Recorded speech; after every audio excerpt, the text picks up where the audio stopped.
Nisa. Nisa's gone to sleep. Mama. Yeah, baby.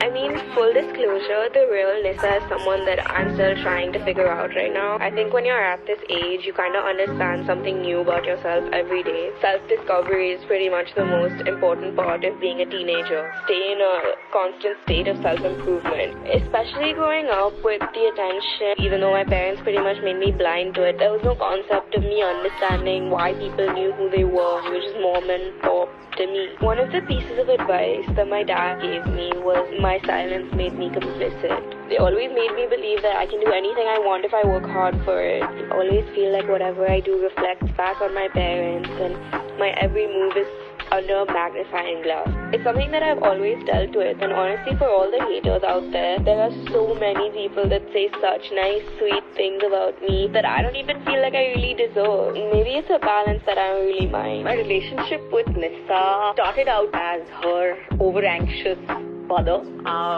We've gone through our let's scream at each other all day kind of phases. I think we settled down now into a comfortable, chilled out relationship with each other. I think me and my mom are actually really alike. She's way more chill than I think she would ever admit.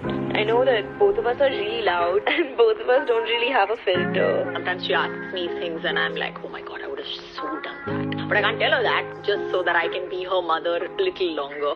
I have to say that I'm so proud of her because she's such a cool kid and I absolutely love her sense of humor. Me and my mom are really similar. We're both pretty relaxed about what people think and their opinions about us. I think that line applies where it says, you got it from your mama. That's where I think my confidence comes from, because whether I win or lose, it's all me. Of course, I have my insecurities. I pay attention to them just enough to sort them out for the day. Who am I really?